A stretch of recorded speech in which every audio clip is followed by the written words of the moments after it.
Try to be modest. But I had to share that with you there, homeboy. You know, you understand. All right, so let's get into some of this hilarious shit. So we got a guy from CNN.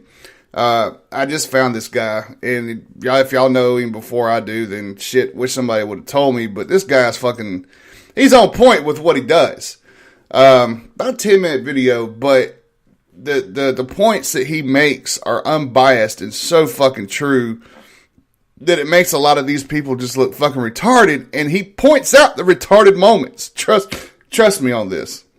Check this out. As I try to make my way back to Oklahoma, but I'll upload some more videos from the Washington D.C. zombie march against our rights, and it felt like I was on the set of The Walking Dead. These people were so checked out, and in a sense it was funny, and in another sense it's kind of startling and terrifying to know that this generation that's growing up is marching to take away their own stinking rights. You know the old saying, if you don't learn from history, you're doomed to repeat it. These people do not understand that the socialists and the communists of the past who've disarmed their citizens destroyed them. I was reading yesterday that Mao Zedong destroyed over 80 million of his own people. Stalin, like 20 or 30 million. How many did Hitler kill? I don't know, but the point is, when they disarm the people, they become powerless and they cannot resist a tyrannical government, which was the whole spirit of the Second Amendment. Had nothing to do with hunting and had everything to do with protecting yourself from a tyrannical government. Now, personally, I don't think we need the Second Amendment. All we need is common sense. Every individual who's born, I don't care if you're American, Cuban, Russian, it doesn't matter. You have a right to defend yourself and your family by any means necessary, and you don't need something written down on a fancy piece of paper. I agree with the Second Amendment. Everybody has a right to keep and bear arms, but remember, it's still an amendment. It can be amended. It can be altered. It can be changed. It can be completely done away with. And then what do you have? Oh, that amendment we used to have? I guess we don't have rights anymore. Bull crap. Doesn't matter what's written down. You have a right to defend yourself. You have a right to have an AR-15. If you can afford it and you want a tank in your front yard, you should be able to have it. It says shall not be infringed. That means no background checks, no regulations, no gun control, none of that stuff. You have a right to defend yourself. Anyway, I'm rambling on, but I want everybody to take notice of that little part that he just talking about infringed. That's one thing that a lot of these people don't understand and don't know about is the word infringed. And what he described right there is absolutely right. I did look it up just to make sure in the dictionary, in other places. And yes, that is the true meaning. Technically, you should walk up to a gun store, say, hey, I want a gun. They're supposed to say, okay, this is how much it is. You swap your paper notes and off you go. There shouldn't be any background checks or anything like that. That is laws that the government has put in place throughout a period of time. They have not changed the Second Amendment, but they have added, sidebar laws to it to somewhat keep it under control, if that makes any sense. I've been noticing in the last week or two that CNN has tried to put a veneer of true journalism on, and they're becoming very deceptive. I don't trust it for a second, but in one sense, it's a little bit refreshing. Matter of fact, in this video right here, I can't remember what it's called, something like students spar over gun control. One of those kids, I think his name is Jake or Jacob, you're going to hear him in a second.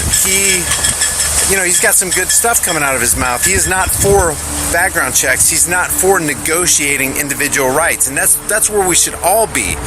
There's a quote that I read one time. It said, the smallest minority on the planet is the individual. Think about that. It doesn't matter about the color of your skin. Are you an individual? Then you're the smallest minority. Am I an individual? Then I'm the smallest minority. And if we're for minorities, then we're for individual rights.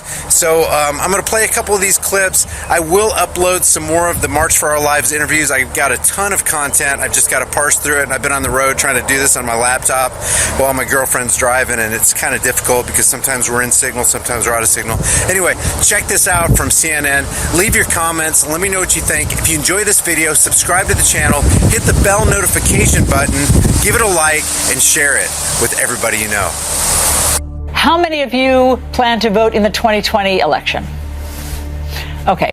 Now, this right here, where we're getting into, this is where he's going to start, calling out the idiocy and hypocrisy and stuff like this. This is a board of students that are 16 years of age and older that will be voting for the first time in the 2020 election. And they're, just, you'll see. It'll all be laid out to you. This is where the Democrats are feeding like fucking zombies. Has the gun issue changed how you think you will vote? Show of hands. It has. Okay, so Kirsten, how's it changed for you? I now look for that issue, and it's important to me to feel safe in my school, and whether or not they think it's important for me to feel safe in my school is how I will vote. Now, this statement presupposes that politicians who parasitically live off the forced theft of the people called taxation are worthy of any of us giving a rat's ass what they think. Politicians are narcissistic, power-grabbing liars that deserve to be shunned by humanity, and the fact that we as a supposed advanced civilization even give ear to them is alarming. I think after this whole thing, we're going to be looking out for how they stand on the gun control issue, and that's definitely going to change the way I vote. Let's modify that and call it what it is. This is not a gun control issue. It's a people control issue. Using misnomers misleads people into making very bad decisions. Haven't I not been saying that forever, ever since the fucking Antifa bullshit with the fucking flags and the statues? Now we're getting to guns. It's not a gun or a flag or a statue issue. It's a people issue. You and Julia were at Parkland when this massacre happened. So has that day changed your outlook on things? Parkland's kind of wrapped in a nice little bubble, and after that shooting, the bubble popped. We don't feel safe anymore. Even at the march on Saturday, I was looking up and the buildings were really tall, and I was wondering, could a shooter shoot down from there? This is interesting because I thought the same thing when I was there. What a perfect opportunity to pick off as many disarmed fish in a barrel as you'd like before your ammo runs out. It feels the same way for me. The one town and the one place that you felt you could never be harmed, that's when your life was at risk. You just think you want no other student to have to experience that ever again.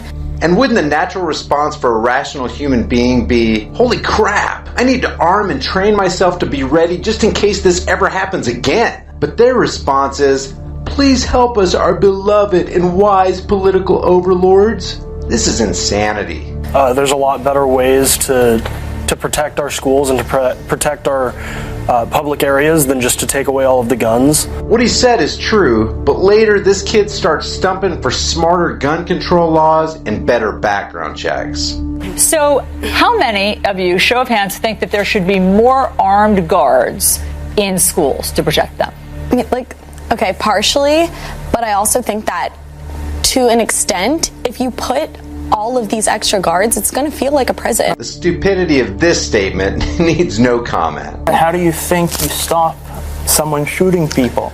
If everyday citizens have the right to carry, could have been stopped altogether. Ah, finally, the voice of reason. But if you'll notice in this original CNN clip, this kid was highly edited. I'll leave the link to their full version in the description. Even if someone is trained, just like Officer Peterson was at my school, there's no way that you could possibly simulate an event like this. There's no possible way to practice or do an active shooter drill. He went in there with high-capacity magazines, a semi-automatic weapon, and killed 17 of my classmates in 6 minutes. Don't tell me that a handgun could have stopped that. This is where the CNN host could have said, well, an officer with a handgun did stop a shooting in Maryland recently. It would have... Yo, that's one thing, before he gets on into this, that's one thing I find funny as fuck, is people think that just because you have an AR-15 and somebody else has a little bitty pistol doesn't mean that you're able to take down that person. A bullet's a bullet, folks. Yes, some are bigger. Some will take your arm off with one shot. But in the end, a 9mm to a 5.56 round, almost the same. It's just the distance that you're able to shoot it accurately and your damage rate. That's what you got to look at. stop this girl's statement dead in its tracks. And I've heard people say this a lot.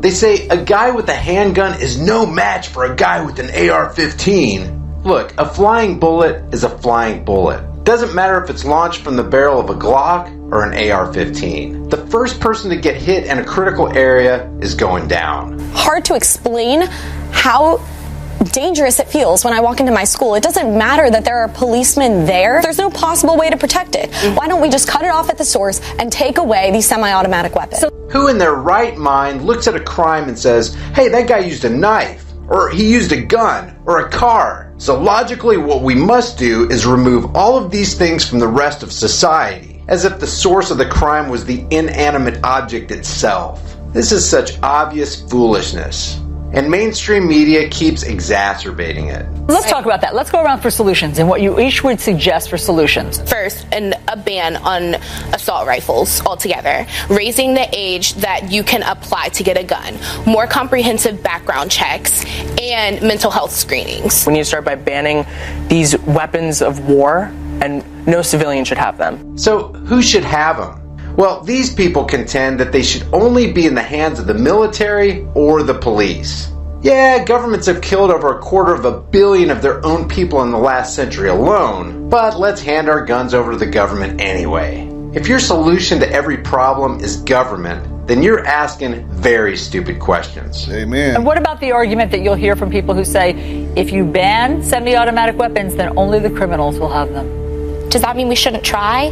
Yeah, it means we shouldn't try. Nope. We don't need to try to ensure that only criminals have guns while we disarm ourselves. I'll tell you what, you people who think like this, carve out an area for yourself somewhere. Let everybody know that you're disarmed and check back with us in about 10 or 20 years and let us know how everything worked out for you. Now, I'm just going to leave you with the only voice of reason in this individual rights trampling CNN segment. How will we defend ourselves if you take that right away? And that's what the left is trying to do. We're human beings first, right? Our lives matter before political parties. I agree. And you don't know any of our political affiliations. You don't know any of our political any of our you don't know that.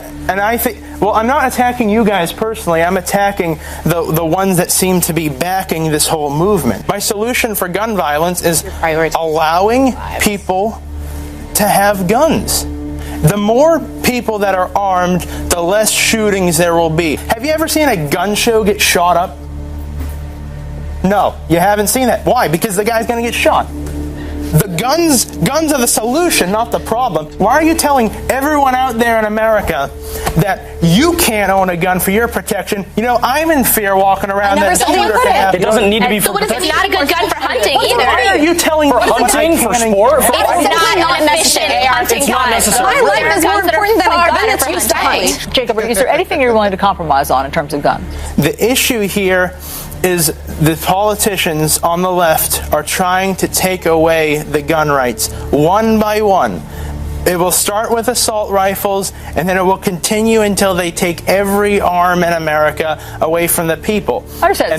So you're pretty dug in on your side. You don't see a common ground. You're not going to be able to find common ground. I don't think it's good to compromise your rights. Even though he uses the bogus assault weapons terminology, Jacob here has the right idea. Individual rights are something you should never compromise. Why? Because a right given up by one person is taken by another. There are always two sides to every trade. By giving up your rights, you're handing control over to another person. And historically, that never ends well. Yo, and that's, I hope y'all like that little clip. I know it's a little lengthy, but, that's why I try to intervene, throughout these videos a little bit. But, the dude had a good point. I don't think that, damn Beeson, what's up there, big bro? So I agree with him. I don't think there is a common ground, but I do agree with him when I think guns are the solution. Because it is, if you looked, it is the gun-free zones that are getting attacked. There's not, if you take these AR-15s and whatever have you away from the public people, then yes, the street gangs and whatnot are still going to get them. There's still going to be a black market for them. There's still going to be crimes. There's still going to be mass shootings. There's just going to be more of them. Now, you give, everybody a right to own a gun, to put a gun in